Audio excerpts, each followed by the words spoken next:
Hi, friends. Thank you so much for joining us. I am super excited to bring you all another panel. And this one is so different than anything that we've done before.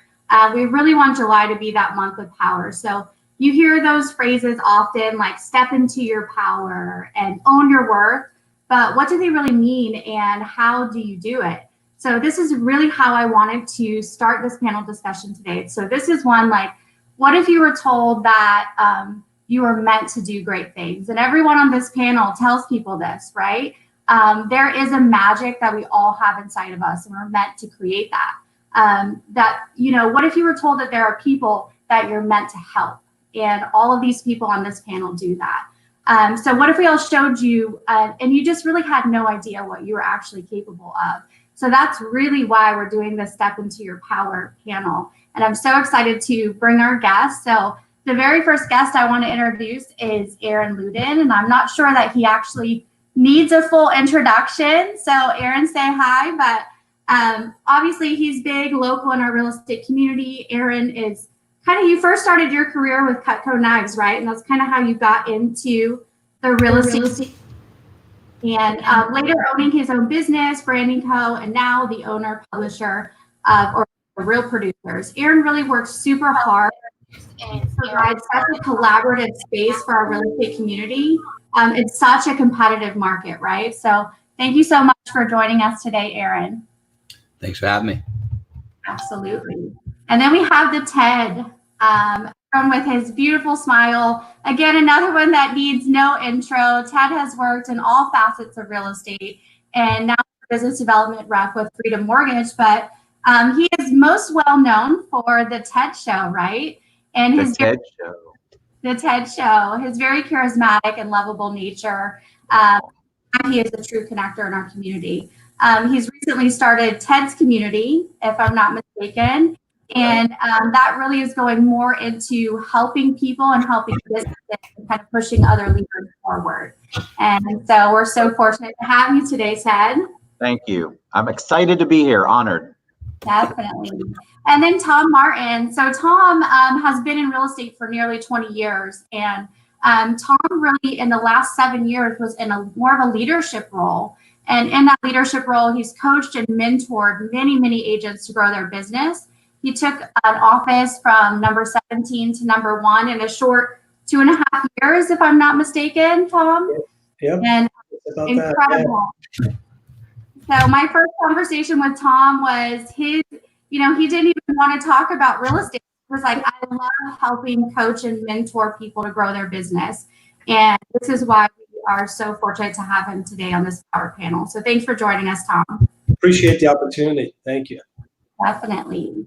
And then Tobi. So Tobi, I know you probably need no intro either.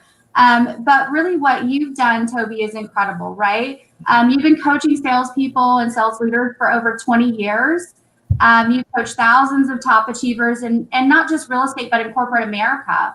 And before really starting your own firm, Life is a Ladder, just 2 years ago, which it seems like I see you everywhere. So kudos to you on growing and developing that business coaching program. So thanks for being here. Thank you. Thanks for the great intro and happy to be here. Definitely. So we're just going to dig right, go straight in. So from these intro, we have some incredible people, all that are leading from their heart with their mission to serve others. We know that this is what truly drives them. So let's learn a little bit more about how they got here and what really shifted them into this movement of, serving and creating leadership and stepping into their power. So I'm going to start with Aaron. I'm going to kick off with, finding your superpower isn't easy, right? So tell us, what do you define as your true superpower? And maybe tell us a little bit about that moment in life where it really clicked and you were like, I am where I'm supposed to be and I'm doing exactly what I'm supposed to be doing. Sure. I would say, for me, I've always felt like my superpower is resilience. It's just having a certain level of resilience to be able to know that I can conquer whatever life, business, like anything throws at me. And knowing that, there's going to be challenges. A lot of people, they spend their life trying to avoid their challenge. They want to try to steer clear of all challenges. And I've always been one to believe in growing yourself bigger than your challenges, not trying to avoid them, and just learning to become bigger than whatever challenges are in your path. So I really take a lot of strength in just knowing there's a level of resilience. And then I would also say is speaking. Like I've always felt like somehow the impact that I'm going to make on the world has to do with using my voice. And that comes from the standpoint of like even being a little kid, my mom getting compliments of like he speaks really well. At like 2 or 3, I've spoken on stages for tens of thousands of people, probably a few 100,000 people over the last 15 years. And I'm still always learning with it, but I'm very comfortable at using my voice. And if you want to go as far as even the name Aaron, like translates to messenger of God, like I'm not religious, but Aaron spoke for Moses. There's a lot of overlaps from whatever angle you want to look at it. So I've always felt like my superpower, it's not like being amazing or anything like that. It's just simply knowing that I have the ability to use my voice to have energy that will impact other people, and just using the voice as a median to do so, to transfer that energy to other people. Does that make sense? Absolutely. And if you guys can't feel his passion about it through the screen, right? So, and I love that. You made it very simple with resilience and speaking. A lot of people think superpower has to be this crazy big thing. Can you share a moment in your life where it really what was that moment where it clicked? Did you have a speech, or was it like you felt super powerful in that moment? You're like, this is it.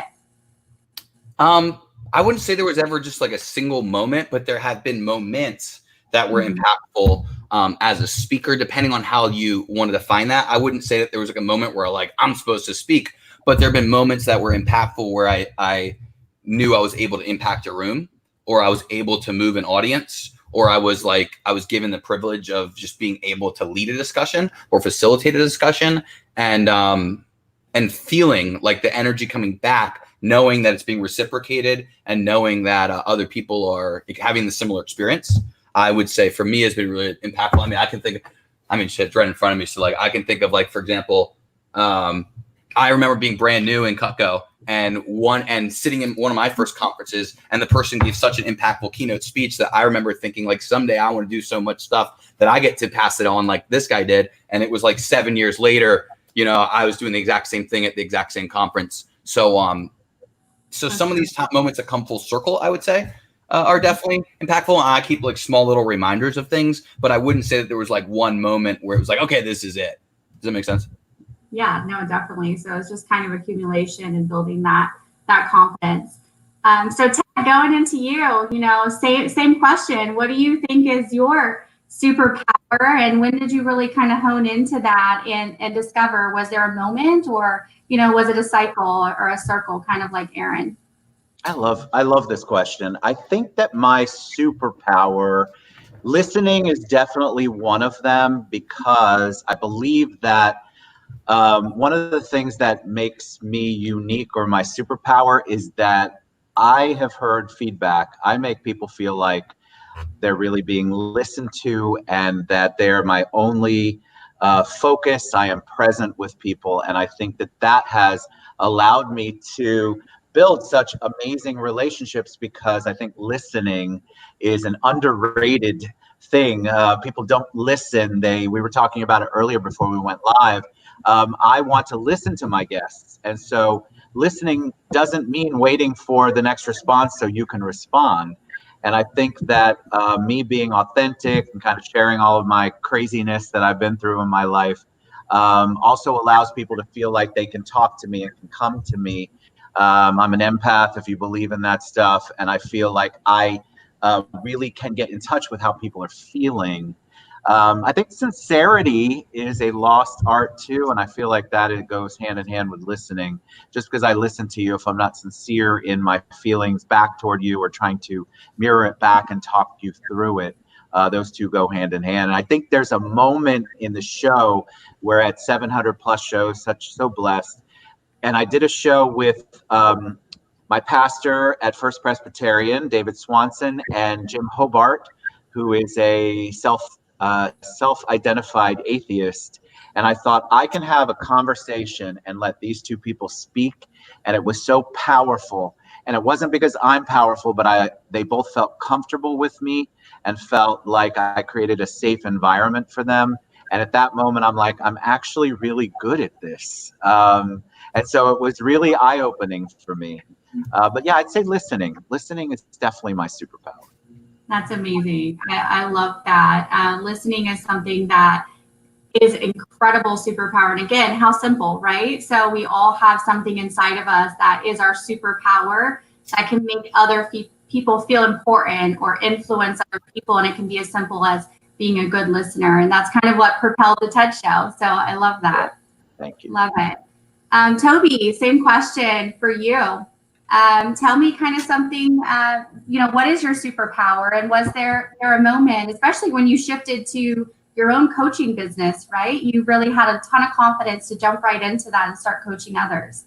Yeah, thanks. Well, and I don't know if I had the confidence or if I was a little crazy, but I thought, you know what, I wanted to go out into the universe and create something that was truly mine. Was one of my main drivers, and I wanted to impact more people's lives. So I was thinking, scaling, right, and going out into the universe and trying to help others. So I think superpower. I don't know if it's a superpower, but I love to learn. So I'm an avid student. I like to read. I like to talk to others. I love to hear people's stories and experiences. So I think that's helped me a tremendous amount throughout my career, but especially in starting, as you mentioned, starting my own business a couple of years ago.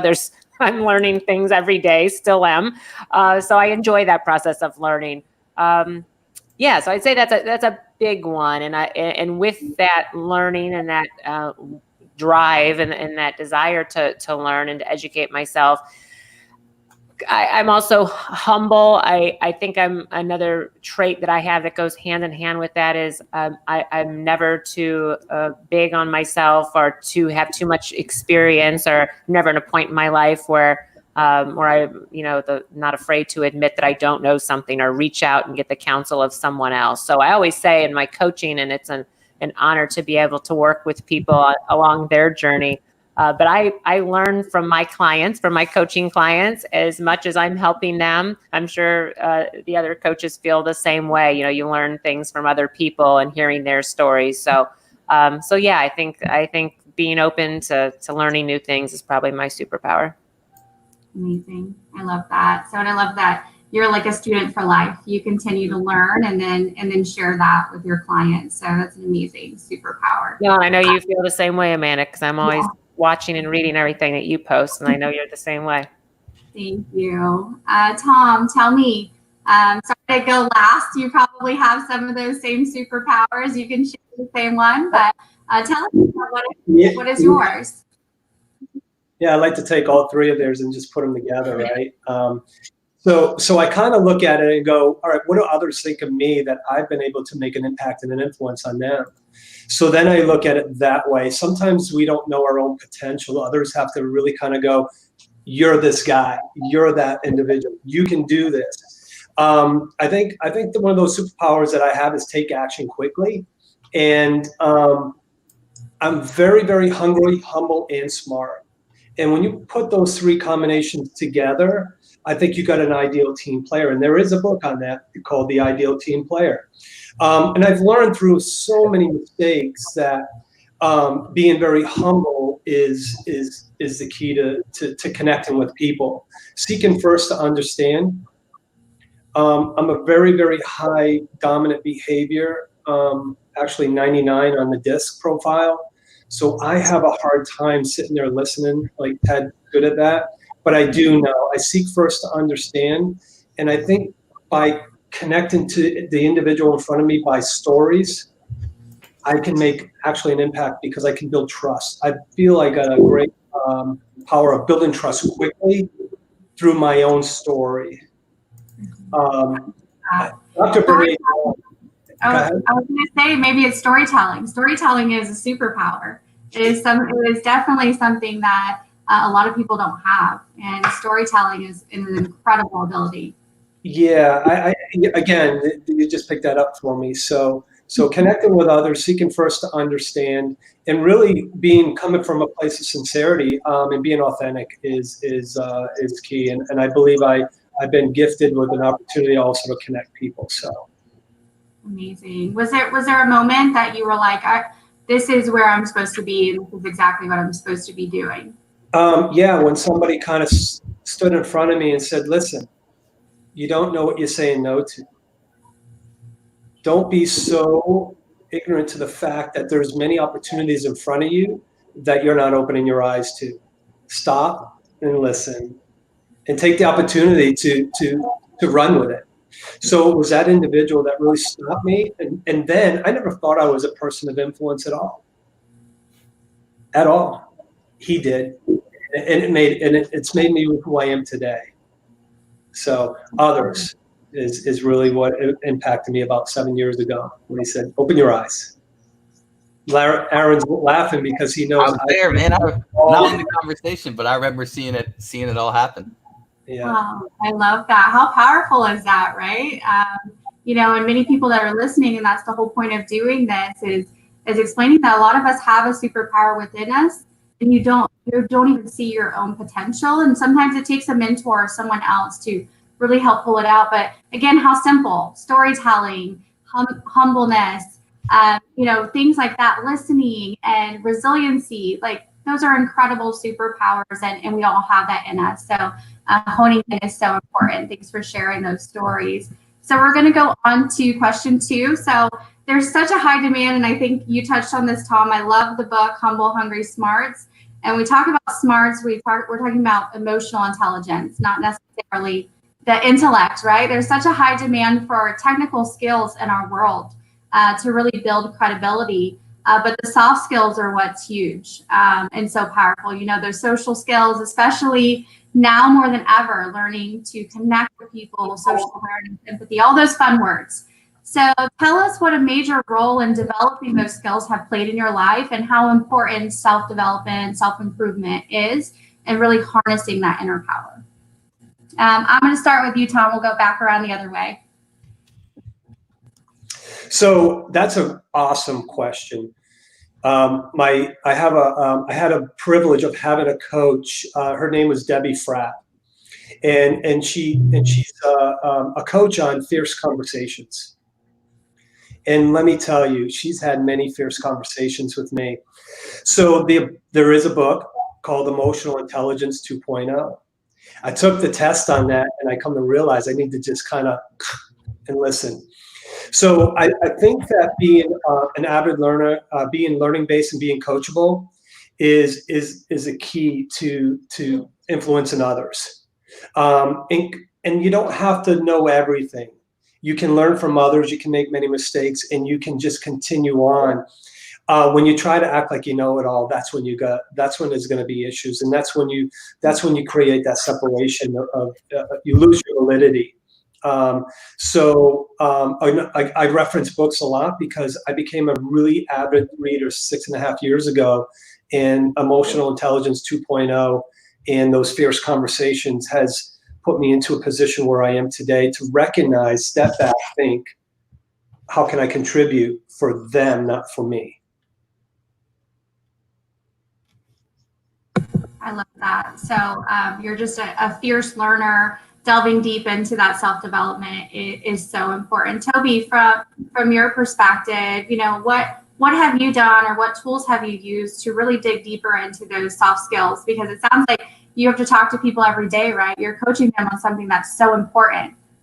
So, funny story I'll tell, in keeping with the theme of Tom's storytelling. So I tell the story, and it's very true, that 25 years ago, I had a mentor, a business mentor of mine. Keeping with the theme of sorry, I don't know if it's echoing, but I was, trying to learn, improve my business, and someone turned me on to personal development, the old work harder on yourself than you do on your job versus just the tactics and the technical parts of your job. And 25 years ago, I thought that person was loony, was crazy, that reading books on personal development and talking to business coaches and developers, leaders about working on yourself, your own attributes, your mindset, that kind of stuff. I thought it was a little hokey at the time. Of course, 25 years later, it's exactly what I do every day now. And I try to help people through those same philosophies that I turned my nose up to all those years ago. So I think if I'm trying to answer that through a lens of something that might bring value to somebody that's listening, is that if you've never really taken any time yourself or with someone to really look at yourself, be self-aware, work on your things that might be holding you back, areas in your life, or your self-talk, work on some of those soft skills, like you said, Amanda.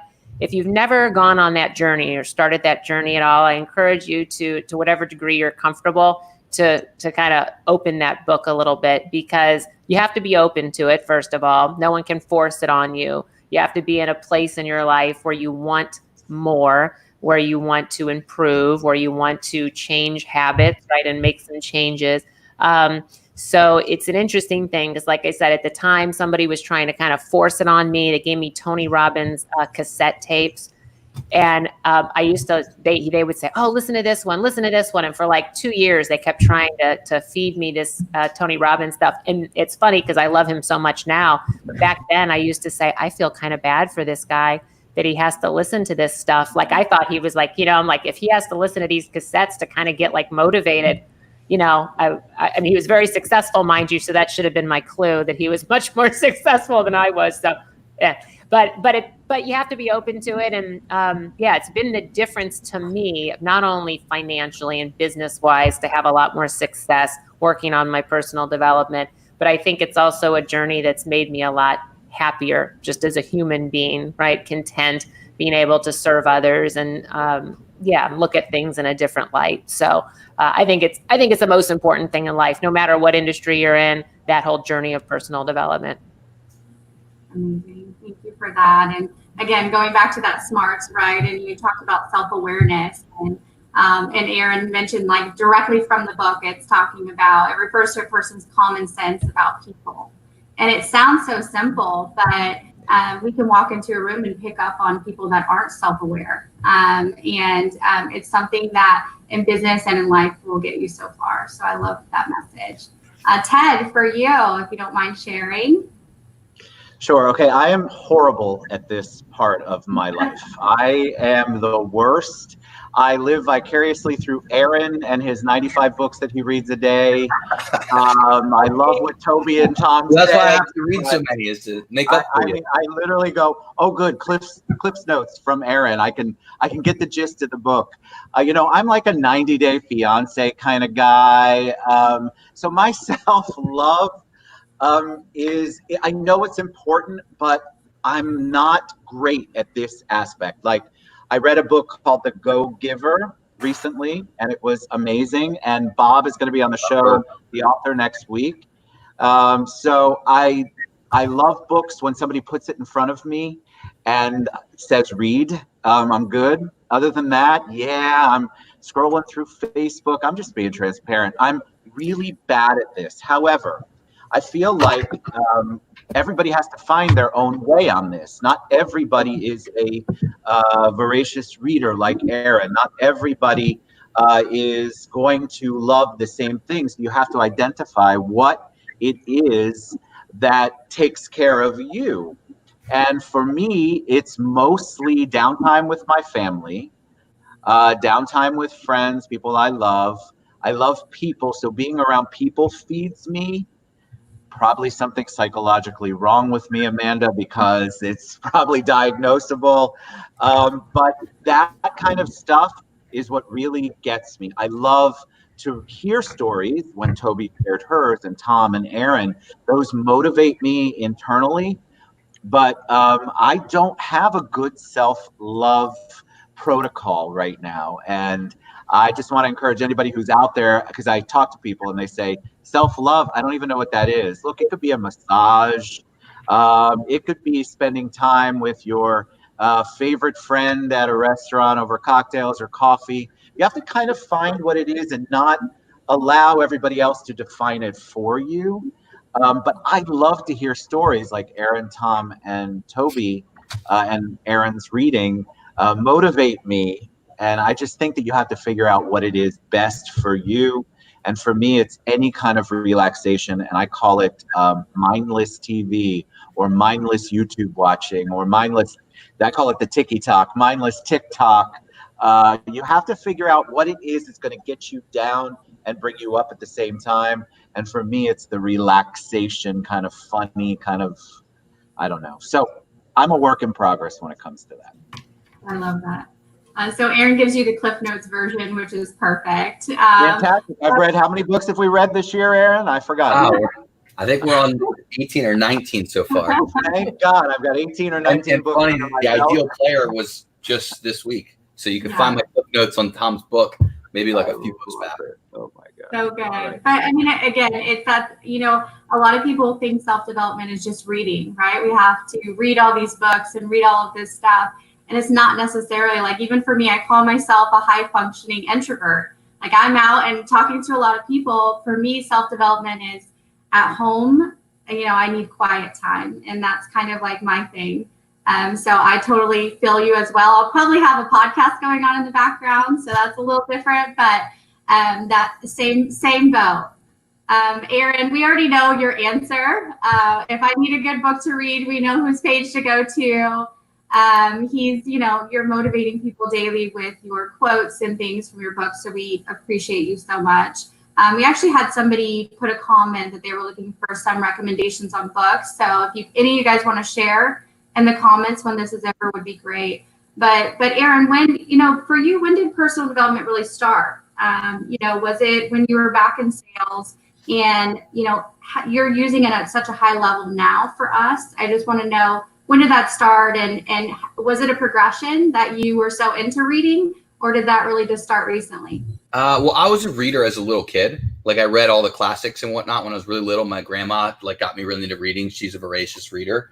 But when I started selling Cutco at 17 years old, they started to immerse me in the personal development. And I hired my first life coach when I was 18. So I was, I think, a freshman in college at the time. Maybe it was even like the summer after my senior year of high school, about to be a freshman. But I started work with Hal Elrod as a life coach, and I started doing regular coaching calls. And he went on to write, 30-something best-selling books, The Miracle Morning, like all sorts of amazing things. But I look back at a lot of the elements that I'm using every day, a lot of the mentalities and mindsets and strategies and habits that I have right now. I often forget how many of them were just ingrained in me at such a young age, at 18, 19 years old, by a really phenomenal coach that at the time was like 23, 24 years old. So, people joke about the 20-something-year-old life coach, but I hired the 20-something-year-old life coach when I was 18, and it made a massive impact on my life.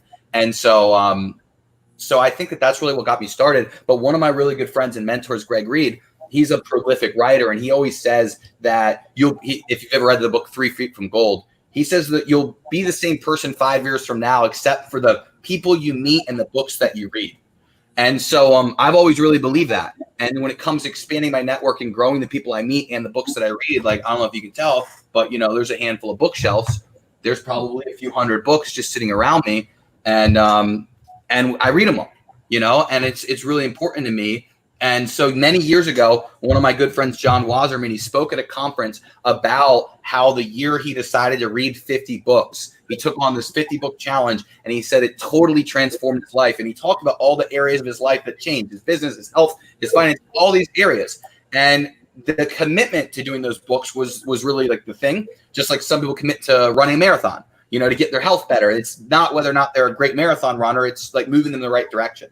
Right? Goals are only there to give you direction. So I set this goal to read 50 books in a year. And honestly, I had no clue if it was possible. I decided that I'd also listen. Like, I count listening. So sorry if anyone thinks that's cheating, but they're my rules. So play your own game, But I wanted to finish 50 books a year. And I wanted to actually do it, not just BS. So I started to commit all my extra time. Like, I'd wake up early and start reading. All this extra time was found to try to finish. When I probably would have been filling my time with other stuff.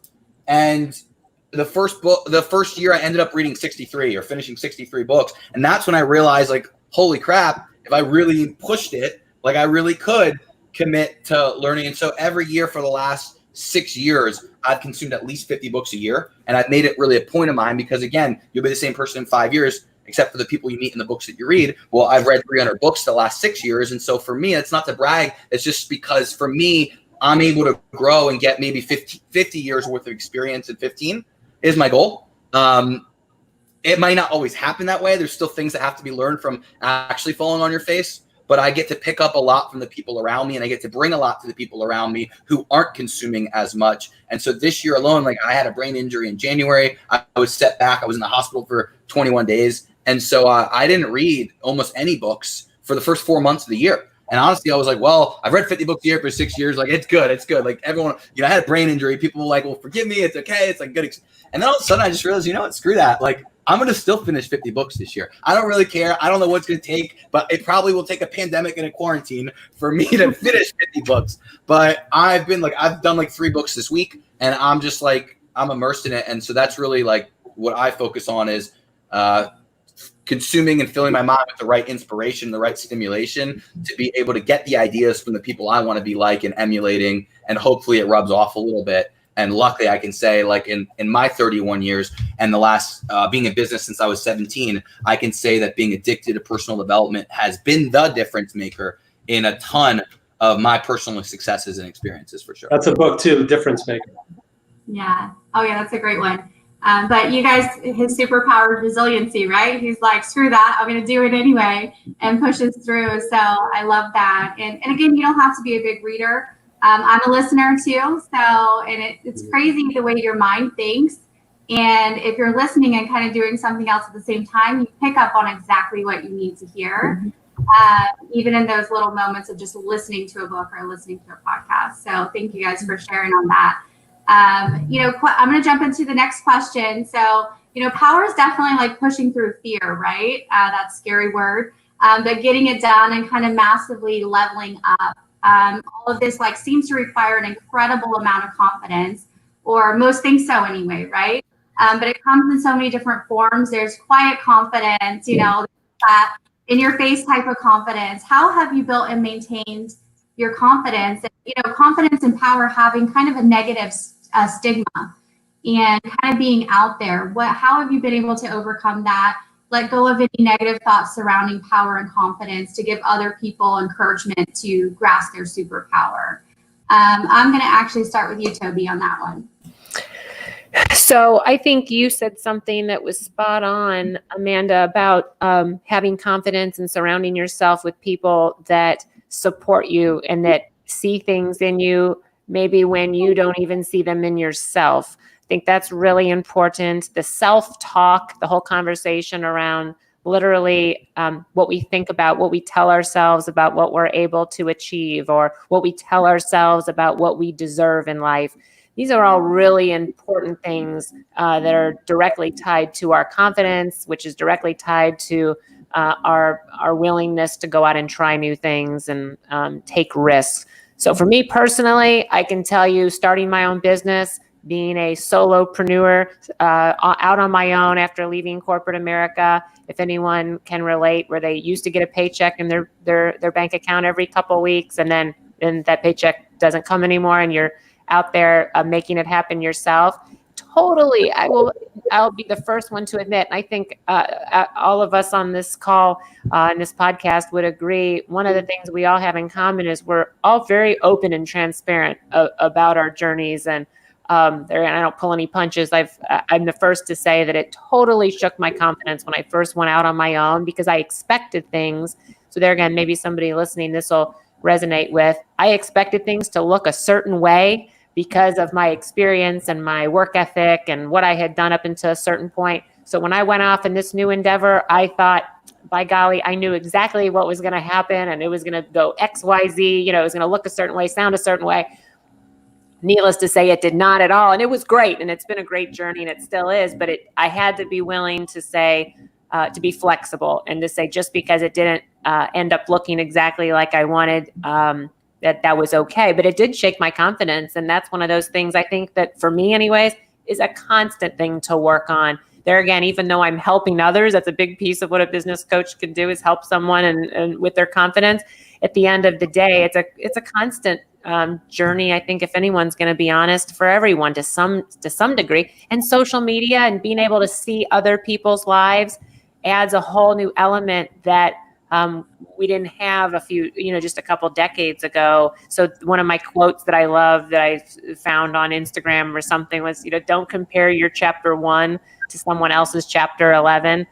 And that's easy to say. It's simple, right? It doesn't mean it's easy, but it's a constant, just focusing on what you can do, knowing that if you take the right actions and you care about helping other people and you're doing all the right things, having a trust and a faith that everything will work out like it's supposed to work out. So I believe that things are, I believe in serendipity and things happening, kind of unfolding as they should. So for me, that gives me a lot of confidence too. That's amazing. And going back to Tony Robbins, one of his favorite quotes is, when you turn your expectations into appreciation, your life forever changes. That's one of my favorite ones, right? Because we all have those expectations, and I teach my team that every day is you're expecting them to react in a certain way. You've already set that up. So just live as it is and appreciate it as it is. So I love that message. Ted, for you, just kind of, you have an insatiable confidence, and we love watching you. And, but what does that word really mean to you? And, how have you been able to maintain and hang on to that confidence? And is it really something you struggle with? I love this question, but nobody's ever asked me that before. I definitely am a confident person. I've said this before live, I was a child abuse victim. But I was blessed with so many mentors around me that I was able to figure out as I grew who to gravitate toward.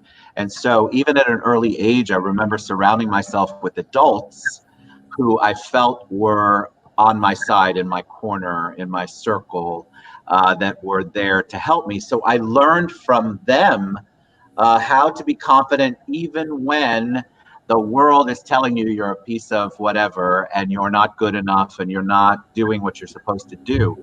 And I think that from an early age, I've been blessed to be able to be confident. I do care about people, so I don't get challenged with my confidence, but sometimes I get challenged with how people perceive me and my confidence. Like, am I coming across too strong? Am I coming across arrogant? Am I coming across like a know-it-all, which I'm sure there are people out there that would shake their head absolutely. And I don't mean it that way, but I'm not going to step down my confidence to make you feel better.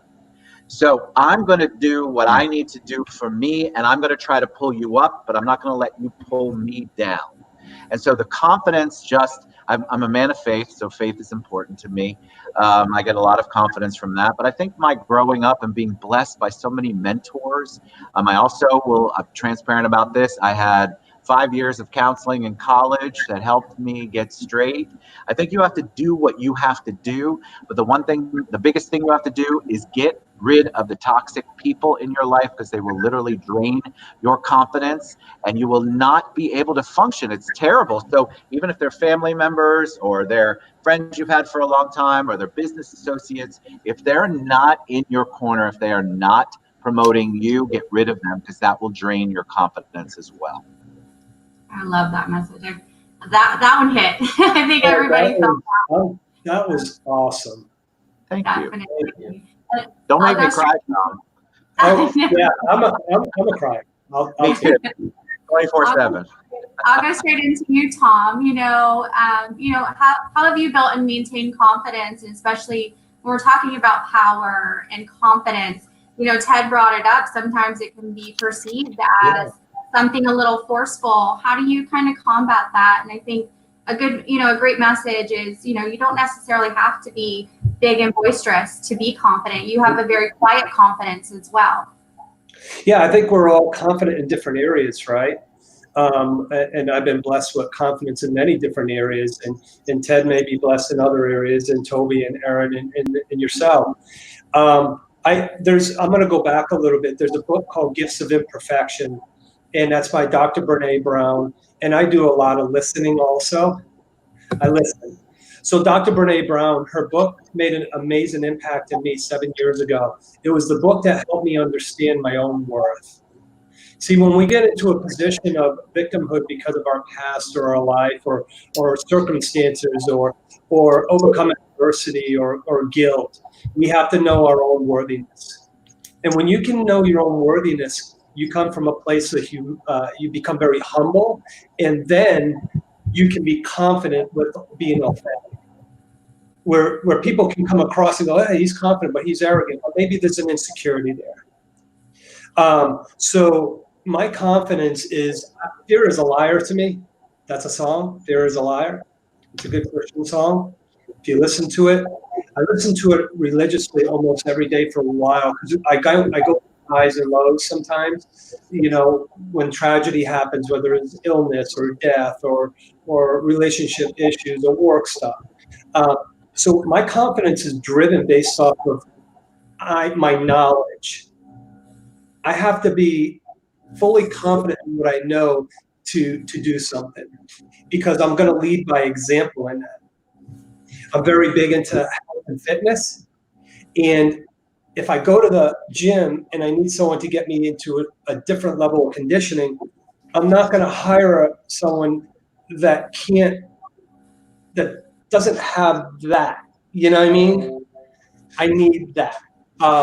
So gifts of imperfection, confidence in what I'm teaching or coaching on, I lead by example. If I tell you these are the things that can help you become successful based on your goals, guess what I do? I do the same thing. So leading by example creates a lot of confidence for me in overcoming adversity. And it's painful to not be confident because you're hidden behind something. And I think Tobi, being a business coach and personal development coach, I think that's the biggest fear that a lot of people have, is digging deep to know what's stopping them from carrying on to be the best person they are. I love that message. Aaron, from your perspective, you're definitely confident and, out in the real estate community, but tell us, how do you maintain that confidence, and what is it, what are the, negative connotations around power? And I'm sure you get some of that, right? Because a lot of what you do and a lot of the things that you do to connect people is not necessarily, you're not making money off of it. You do it because you love it. And, what do you get some sort of connotations around that to maintain your confidence to keep pushing forward? Well, that's an interesting question for sure. I would say that I draw a lot of confidence from the feedback I get from other people, and I think a lot of people overlook that, whether it's my partners, whether it's the agents that attend our events. Obviously, like, I see the agents coming to things and interacting with things, and that alone is enough feedback, I guess I'd say. Like, people wouldn't be coming and they wouldn't be engaging and they wouldn't leave with smiles on their face and things like that if it wasn't working. But I would say that the feedback from our partners is really important. And a lot of them, to be frank, we work with about 60 partners, and a lot of them, they're so busy in what they're doing and there's such a expectation.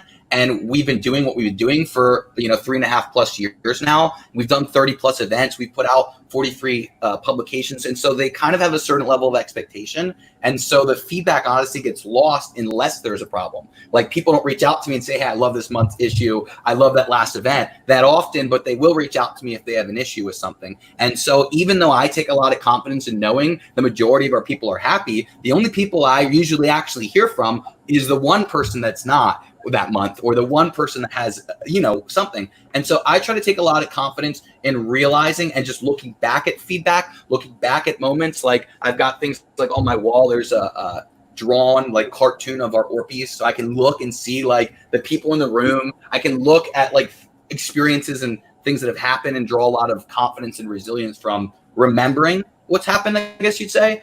But like, it is a challenge because with power comes responsibility and also come a lot of assumptions. And so I know for a fact that sometimes trying to step into my power will come off as brash. It will come off as arrogant. It will come off overconfidence. It will come off as cocky. In fact, even when it's not, like I'm not saying I've never been that. I definitely have. But even when I'm not being cocky or arrogant or the negative things, people whose confidence is really low, people who have like a really low threshold for confidence, they tend to be repelled by other people's confidence, so much so that even though, for example, Ted's a perfect example because he's never offensive. He's not as brash as I would be. Like, I am polarizing. Ted's really not.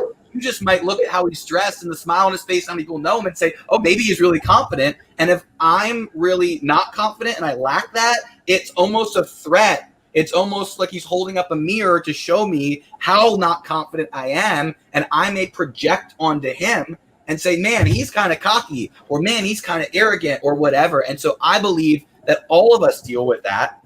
And it's even more so, like, I'm sure that Tobi will deal with, you know, being a female, you as well. You probably deal with like people thinking that you're, you know what, if you're too, and it's like, you're just being direct, being firm, like being powerful. And so we deal with a-hole. You ladies deal with B-word more often. And I really believe it's an assumption made when people are threatened by other powerful people. They're not used to someone showing them that they're being a big wimp, or that they're not, you know, being assertive, or they're not, you know, attacking the life that they want. You're showing them that you can have the life you want. You're a reminder that it's possible. And some people are threatened by that. And so being brash, being arrogant, being polarizing, all those things come with the territory, as well as like personally running a community that, you know, is supposed to bring together a very specific group of people. There's a top 500. I don't get to pick who they are. Doesn't get to be my favorite 500. And it doesn't get to be the 500 that like me or agree with me the most. I have to adapt to them. Right. So that's one thing. The second thing is I have to keep all my partners happy, and those people change. And I have to protect the platform. So like, there are people who sometimes like I'll butt heads with simply because my job is to keep this thing moving and growing on behalf of the people that rely on it, the agents that expect it, the partners that expect it. So I don't have a lot of tolerance for anything that's a threat to the growth or the effectiveness of what we're doing. And so sometimes that is like cutting ties with a former partner. Sometimes that is cutting someone off and not hang out with them socially, because as much as I want to not mix social and business, my business is 100% social. My social is almost 100% business. And as much, you know, those lines have been blurred. And so I personally just realized that I am going to piss some people off, but I'm going to try to make as many friends as I can. And I'm going to try to be as authentic and true to my beliefs and my values as I can. And hopefully people will see that and they know what they get with me. So you may or may not like me. I may be polarizing, whatever. You may like, I may come off as too energetic, too brash, too whatever, but you know what you get, and it's not going to change. And so I just take a lot of confidence in knowing that being transparent is more important than being liked, as well as being impactful is more important than being liked. Not to talk for too long, but one thing I'll share is, you know, when I was in the hospital, my friends put out a GoFundMe, and 428, I think, or 438 people stepped up and gave to a GoFundMe. And what I took from that was that, you know, I had been thinking that I'm too direct, too brash, not going deep enough with people. People would say like, hi, it's good to see you at an event. And I'd be like too busy. Like, hey, it's good to see you too. Like, I have 200 other people to talk to, you know? So I would not feel like I'm making the depth of relationship, but looking at how many people stepped up, I took from that, okay, maybe there was a lot more depth than I was giving credit to. And sometimes trying to be everyone's friend, trying to be liked by everybody isn't as impactful as then knowing that you're going to be honest, you're going to be truthful, and ideally that you're actually making an impact on those people. So I see that as a sign that I was impacting enough people, whether or not I was being likable, that it impacted more people than if I was attempting to just be liked by as many as possible. I don't think 438 people would have given a you-know-what if my goal was to make everyone happy. No, definitely. And I love that you say that, because and stepping into your power is not necessarily being this big, powerful figure. It sounds like you get fueled by feedback, and you get fueled by, you know, seeing that you're making an impact. So sometimes you start with courage, right? You started with courage to get out there, and you're building your confidence along the way. So I love that message. So we're going to jump into something that I read about, and something I personally struggle with a lot is the imposter syndrome. How many of you guys have heard about that one? So it's really the idea that you don't deserve to be successful, that your message, others aren't receiving it. Maybe there's a better coach for them, and you get in those self-doubts in your head. So if somebody's trying to step into their superpower, you know, tell us, do you still struggle with this? and any advice that you can give some to really combat that and to really get the courage to keep going. I'll start with you. So I think we got to do a lot of self-reflection and audit our own behavior. And we got to kind of figure out where we are. So for a perfect example, my daughter got sick 3 years ago, and I got distorted and thought I was doing a great job. So I wasn't present, even though I was physically present. So I think we have to really kind of analyze on a daily basis, where am I at today? What's in the way of my superpower? What's in the way of my goal for today? How am I going to make an impact on others? And how can I put this on the side to get through this? Because our people are important too. How do we balance that? So that's a tough thing to do. That's tough. So every day you have to, for me, it's all about exercise. My meditation is my quiet time to myself. So I do follow a lot of the Miracle Morning in the mornings, but I don't do 10 minutes of exercise. I don't do 10 minutes of meditation. I do a little bit more. And that kind of balances me for the day. And I got to get away from the news, the negativity. So and Aaron said it best, the poison in your life, the people in your life, you have to surround yourself around that like-minded individual who's gonna, we call them engines and we call them anchors, right? We want to hang out with the engines. The anchors are going to sink us.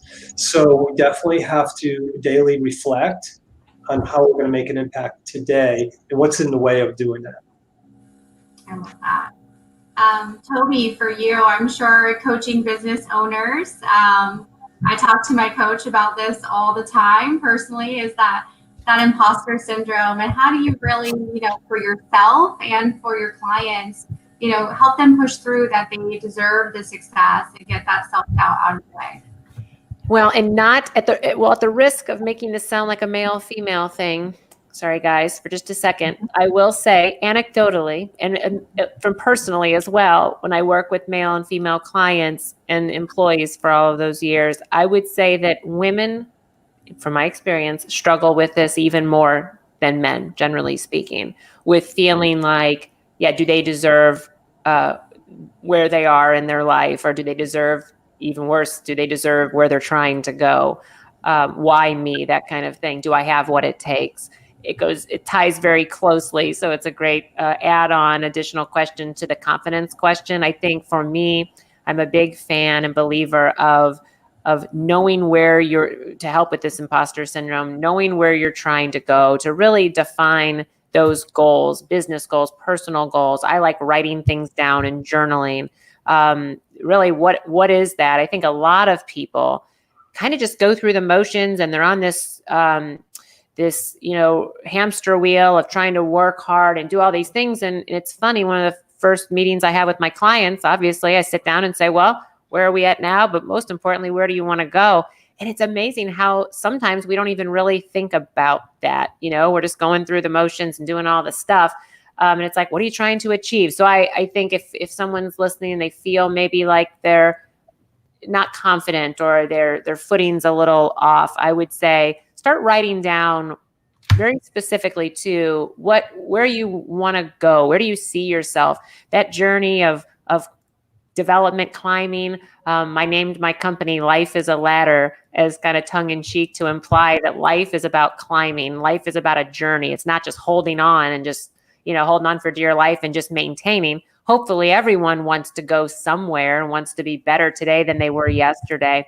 I'll tell a really quick 60-second story. When I left my corporate career, and in my mind, one of the things I thought I'd be doing is every day speaking to large audiences, kind of like we've mentioned Tony Robbins' name a couple times, but Tony Robbins, Jim Rohn, Zig Ziglar, some of these old forefathers of personal development. And I wanted to speak to the masses on stage. That's in my mind kind of how I envisioned that I'd be able to serve a lot of people.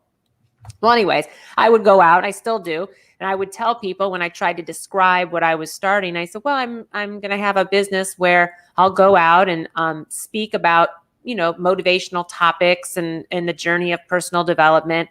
And sometimes people would say, oh, their only frame of reference would be Tony Robbins because he's so well known. They say, oh, well, you're trying to be like a female version of like Tony Robbins. And before I could say, well, yeah, not to compare myself to Tony Robbins, but yeah, in my mind, that's kind of a good, that's where I was trying to go, God willing, for the rest of my life. But before I could even say that, they'd say, oh, well, not like, you're trying to be like Tony Robbins, but of course, nothing like that big you could ever be, And I'm like, well, actually, yeah, I was going to say, yes, that is kind of where I know that's a crazy, ostentatious, crazy goal, but I think you have to have big goals, right? And who is someone else to say that your goal isn't a valid one, isn't a good one? So I think it's just everyone faces that. And I think going back to being convicted about what it is that you want and passionate about it and holding it sacred and near and dear to your heart, I think helps with the imposter syndrome. It helps with your confidence. And I think overall, it helps you with your happiness day to day, understanding that life is truly a journey. Life's not a destination. It's a journey. It's something that we're grateful to be enjoying every single day that we're on this planet. Definitely. And getting clear on your goals, how powerful is that? And getting clear on honing into what your superpower.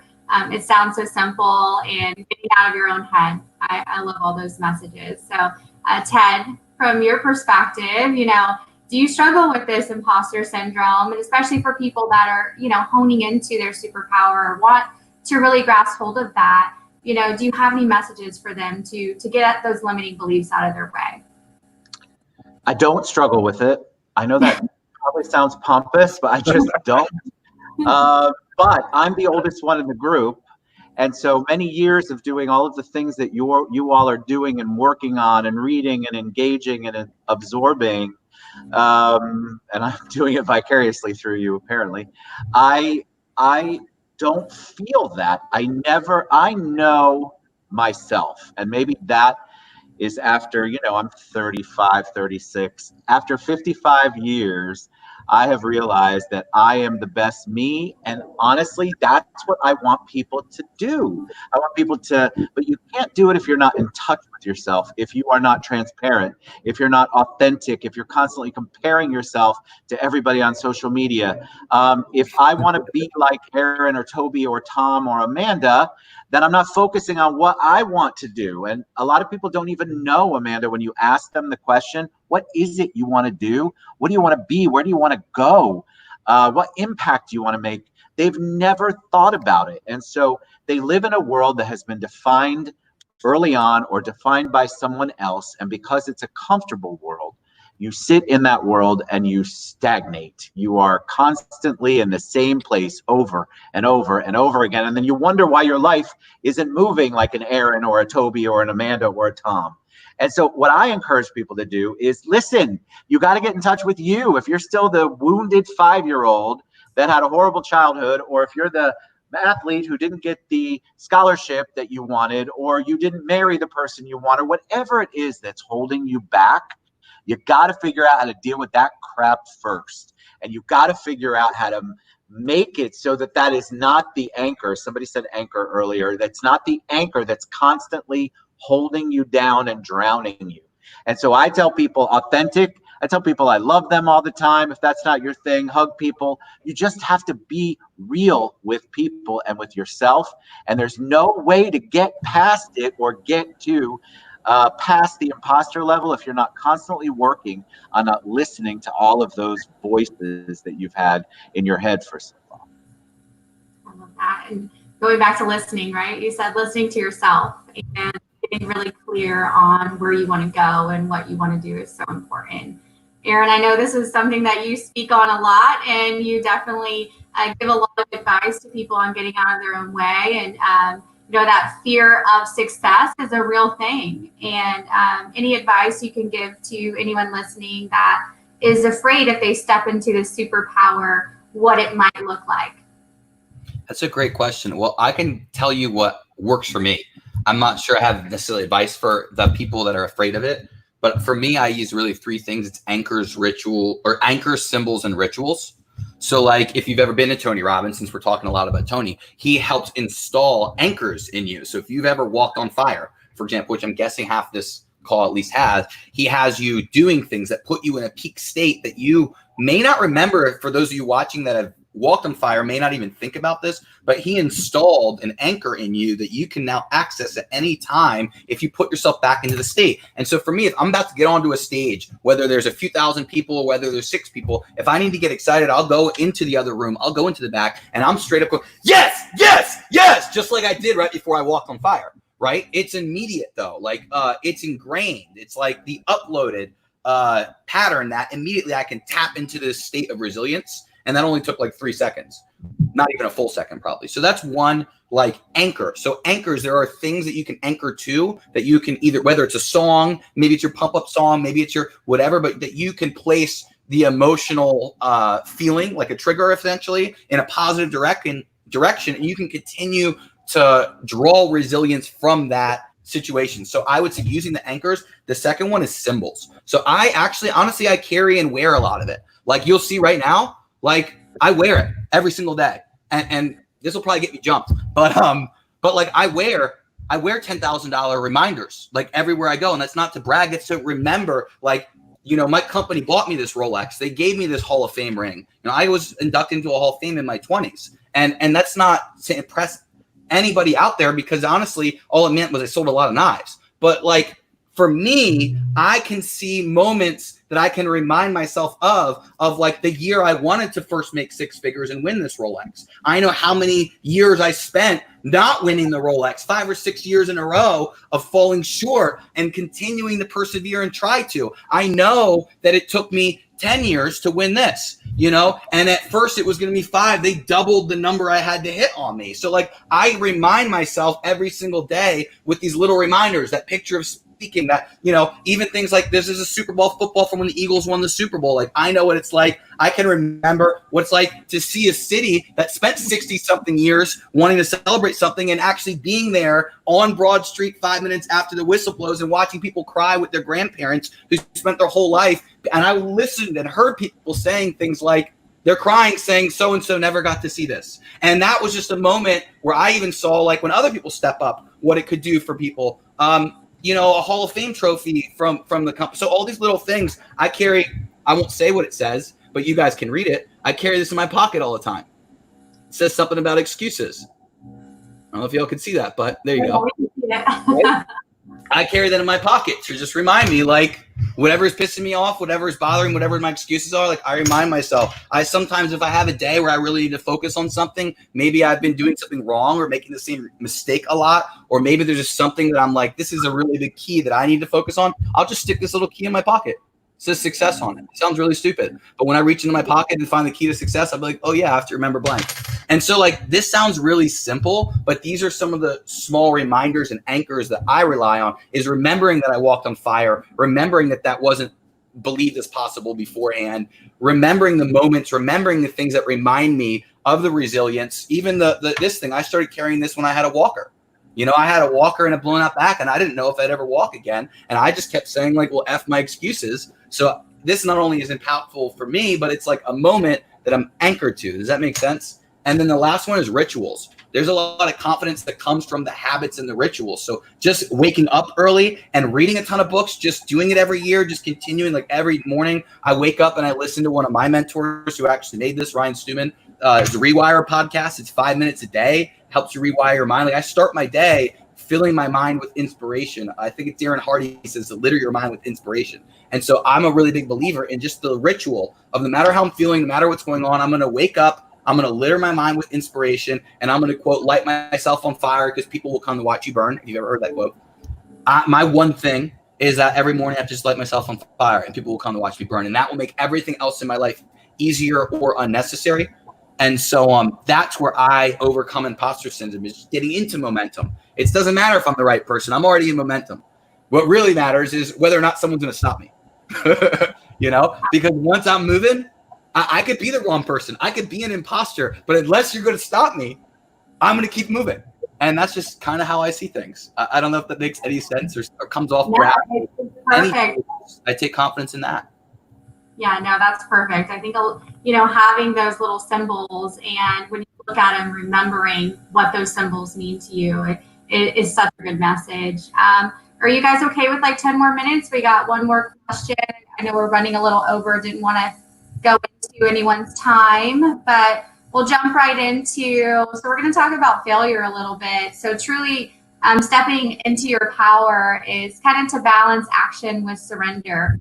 We're creatives here. That's why we're here, why we're super passionate about helping people. And sometimes as creatives, we want to do more with our lives, and we always feel like we're never doing enough, right? You have list after list and you want to do so much and create overwhelm. But to rest, to kind of receive and absorb is so important. Otherwise, you're going to fail. And you're going to create overwhelm. So tell us, kind of share with a moment. Maybe you all are powerful. So people listening, these guys have failed, and there have been failures that have happened along the way. Can you kind of share with us those moments of failure or overwhelm, and what it in turn has really taught you? I'll start with you, Aaron. It's a really great question. In the moments of failure or overwhelm, well, I can tell you what it was like to wonder if I'd ever walk again was probably for me. Like the real moment was, I blew out my back and I just kept getting worse. And I kept going to the chiropractor and doing little things I thought would move better. And each week I'd be like, am I worse? And months and months went by to the point where I'd been hunched over. I'm like, my back muscles are all screwed up. And I just did not look healthy. And at the time I was trying to run. I wasn't really able to run my business effectively anymore at the time. My business was basically made setting up a display with all these, gifts and speaking on stages and pitching and speaking and standing in the back of the room. And honestly, it was really difficult, not able to walk and carry things and stuff like that. And so I really had to pivot and launch a new business, which is where Real Producers was really born. But I still remember what it was like to not only not know, is this permanent? Will I ever walk again?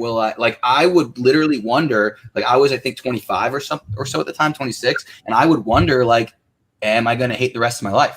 I would honestly wonder, I've never been a negative person. I've never been depressed, but I've wondered, at what age is it just going to suck to be here still? And I would wonder, how many decades I might be stuck, not able to move, in chronic pain. And I would deal with this every day. Or I remember being up here hunched over a yoga ball just all weekend because it was the only thing that gave me any relief. And I remember looking out the window and seeing people walking their dogs, walking to the end of the driveway to get their mail, and being jealous that they could do that. And so for me, it's not necessarily that a failure per se, but it was a very humbling experience to realize how many things were taken for granted. The ability to walk, the ability to just not be in physical pain, the ability to get in and out of a shower easily, to put your clothes on easily, to tie your shoes easily.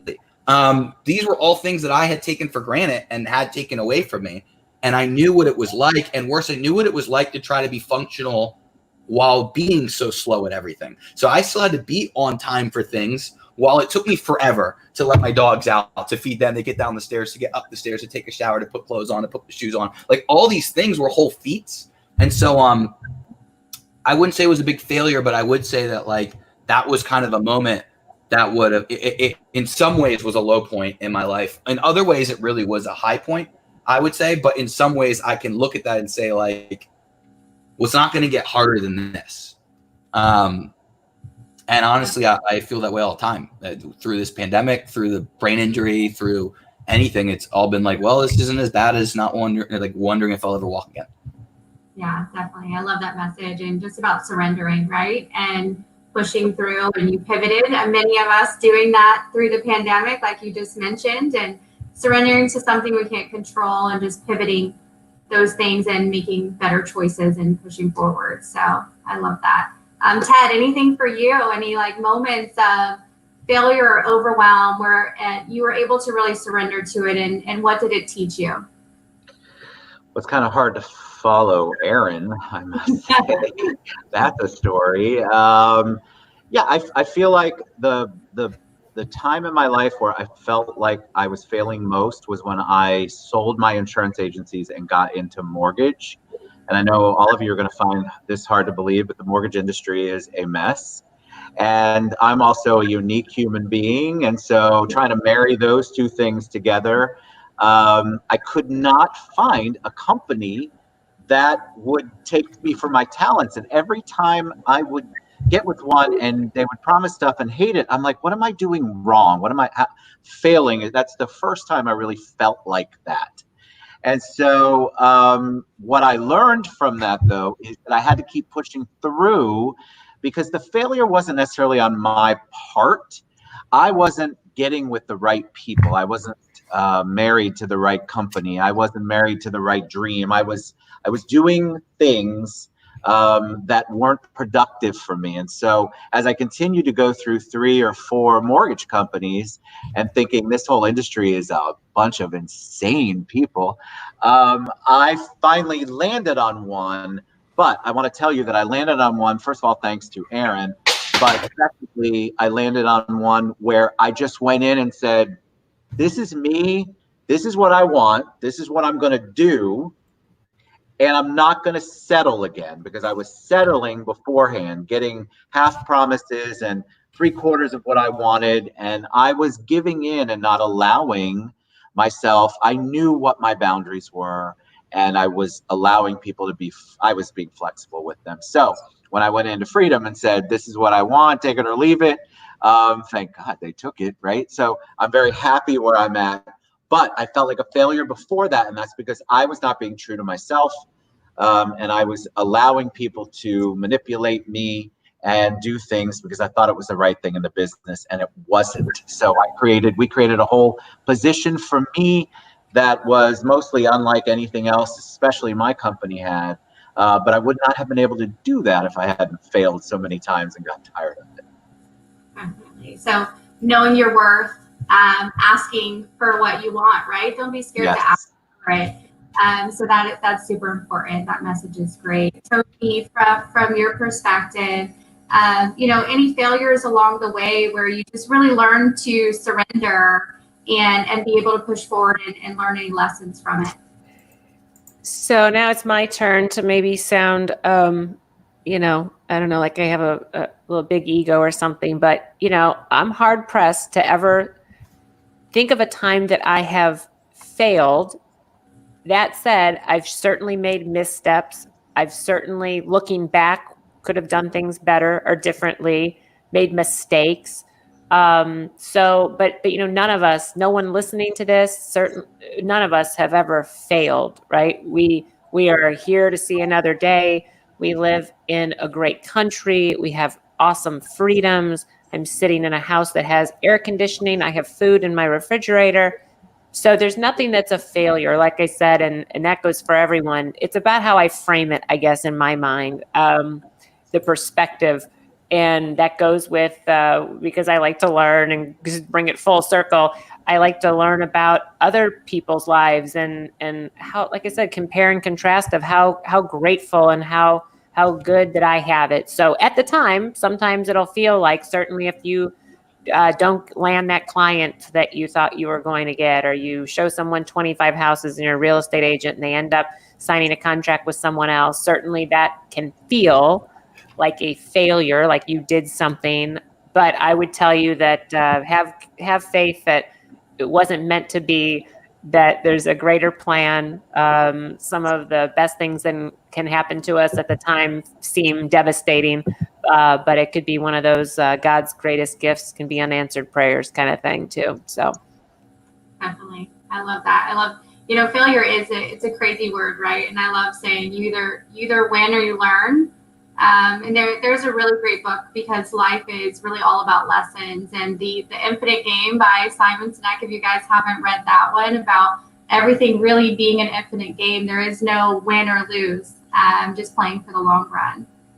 So Tom, from your perspective, anything lessons you've learned along the way, any way that you were able to overcome any obstacles, and any messages you can give to others who are kind of struggling with that? Yeah, Failing Forward, right? Another great book, right? Failing Forward. I look at a lot of the failures that I had as, like Tobi would say, missteps, right? So I know more than what others know that have already succeeded. That's what I thought.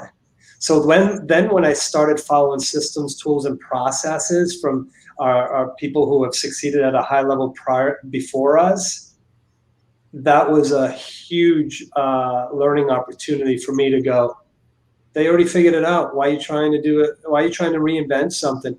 So I think for me, I was resisting a lot of things because I don't talk like that, or that's not my script, or I don't want to use that objection handler. I want to do it myself. Well, all right, Tom, you're such the expert. You're brand new, and you're trying to go into a business and be highly successful, and you're not listening to people who are successful.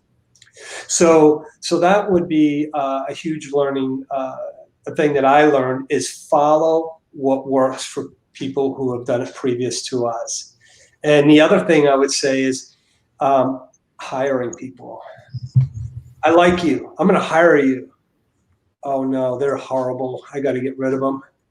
I can't. I like them though. It's going to ruin a friendship. Follow the process.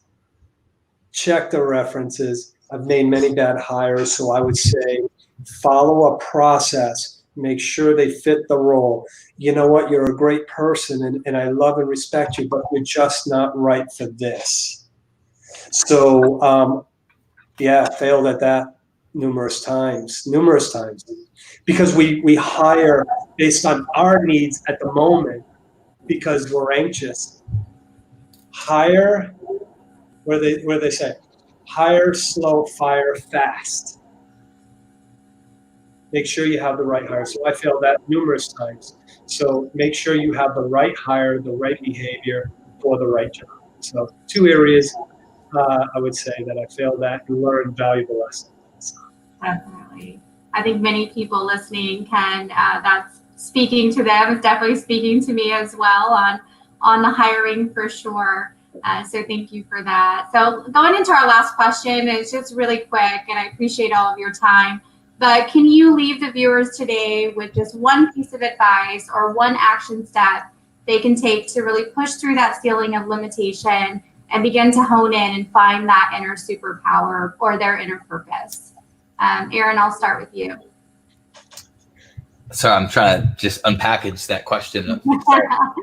So okay. say that one more time. What is one thing? Just one thing you can leave the viewers with, a piece of advice or an action step to really take to hone in, to find what their superpower is. Many people, don't even know they have it. They don't even know that they're capable of it. And you guys have really broken it down today to make it so simple as listening or resiliency. Any word of advice or action step? Yeah. I've got something. I would say that it's really not that's not necessarily the most important thing. I think a lot of people will get hung up on finding their superpower, determining their purpose, especially millennials. We've been given some terrible advice for a really long time. In fact, if you're watching this and there's still a chat box, y'all want to drop in the chat box if you agree with this. How many millennials out there have been told to follow their passion? How many people have said, follow your passion? Have you ever heard that, Amanda? Yes. Right? We've all heard it. Ted, Tobi, Tom, we've all heard it. Everyone's heard it, but millennials especially. I don't mean to say that everyone else hasn't heard it, but I think it's been beat through the heads of millennials is to follow your passion. And then what happens is millennials, especially in this era, they're really confused because they don't know what their passion is. They're a few years ago, they were passionate about drinking. Then they're passionate about, relationships. And then they're passionate about their new business. And now they're passionate about making money. And then they're passionate about, whatever the social issue of the day is. So their passions are constantly fluctuating and changing. But people are follow your passion. They're I don't even know what I'm passionate about. So here's the problem. I don't follow my passion. My passion follows me. And I'm a big believer that when you look around you in 360 degrees and you determine what direction you want to move in and you make a decision and you lock your mind on something and you decide, you move full force with as much force, as much speed, and as much vigor towards that goal or that direction as you possibly can. And your passion will find you. People always ask me, how do you stay so motivated? I don't stay motivated. The key is to take action anyway. You have to take action without motivation. I've found that when you take action without motivation, motivation tends to find you along the journey, right? Everyone in here, especially salespeople, everyone in here has probably had an appointment you didn't want to go to, right? Has anyone ever had something you would rather cancel it? You'd rather do whatever else you want to do. You don't want to do it. But if you went to that appointment and it went amazing, whether you sold a ton of stuff or recruited a rock star or whatever it is for you, you landed a new client, whatever, how many people would suddenly be excited to not only have done the appointment, but to go on their next one? I used to have appointments in Cutco that I wanted to cancel all the time, driving to someone's house to try to sell them knives. But I'd go on an appointment and they'd buy $2,000 worth of stuff unexpectedly. And all of a sudden, I can't wait for the next appointment. So what I'm saying is when you take action with or without motivation, motivation tends to show up along the way. And so if you decide what you want to do, I don't decide what my passion is. I stay focused on the course. I go at it, and my motivation, my passion becomes uncovered and discovered along the journey, and it follows me instead of the other way around. And so I just think a lot of people don't have clarity. It's because they're trying to find a perfect answer. There's not a perfect answer. Look around you and attack what you've got, and things will readjust and set you in a different direction along the course. Life will readjust you. That's fine, but let your passion follow you. Definitely. That's an amazing piece of advice. So I think you said it perfect earlier. Always like find your passion. And sometimes my passion is not title insurance. Like, you know, there is nothing glamorous and beautiful about title insurance. My passion is just helping people and creating other leaders. Title insurance is just the vehicle. It's just the vehicle that allows me to go after what I want. So, Tom, from your perspective, any word of advice or actions we can take if they're trying to step into their power, they're trying to, you know, build the confidence and the journey along the way? What's one thing that you would leave them with today? Yeah, know your why. Why are you? What's your purpose? Like he said, what's your purpose? But know your why. Why are you doing what you're doing? And setting the goal to achieve that why. And that why changes, you know, for me, my why was different before I had children. My why was different before I was married. You know your why, and don't let anything get in the way to achieving those goals to fulfill that goal for that why. Know your why, know your worth, and do not surround yourself around poison, whether it's family or friends. Get away from them. So one thing I would say is know your why, know your worth, and know who you're around. And on that, there's another great book, and it speaks to what Aaron said as well. Start with why. I'm a big. That's Simon Sinek, yeah. Yeah, and he is, and he even says it, that it's never going to be perfect. It's not a perfect answer. So to follow the journey of that why. So from your perspective. So I think try some new things, you know, for the next, if we want to get really specific, for the next 30 days, write down 3 things that you don't do right now, little things or big things, whatever. And just, if you want to get a different result in anything in your life, you have to take different actions.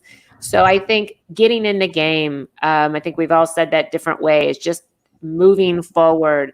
Don't beat yourself up. Just try it. If you want more clients, make 1 extra phone call every day. If you want to meet more people, you know, go online and connect with 1 new person every day and have a meaningful conversation or connection. I think we can get stuck. We have a bias to kind of spin in place and do the same things over and over again.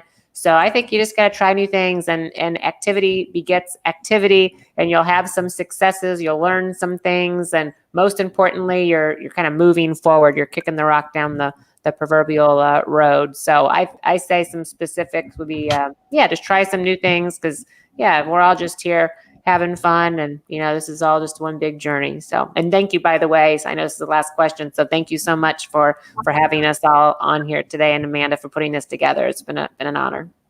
Thank you. Thank you. Yeah, well said. I mean, you know, there's something, I can't remember where I heard it from, but when was the last time you tried something for the first time? And that kind of goes into what Aaron was saying, and that's what builds your confidence along the way. So thank you guys so much. I mean, I hope from the messages that you all really see that you're capable of achieving not only everything you've ever dreamed of, but you're capable of achieving things maybe you never even have imagined were possible. Because the moment you break kind of through that ceiling and step outside the limitless existence that is you, is the moment you really allow yourself to fully be yourself. That is the moment, that's your power. Your power is a gift. So your power to be compassionate, encouraging, loving soul, inspiring. So again, that's the magic. Step into it. Continue to follow mentors and leaders in the industry and see how they got there. thank you guys for tuning in, and we will be doing it again in another 2 weeks. So have another amazing panel. So have a great day, everyone. Thank you. Awesome. Goodbye. Thank you.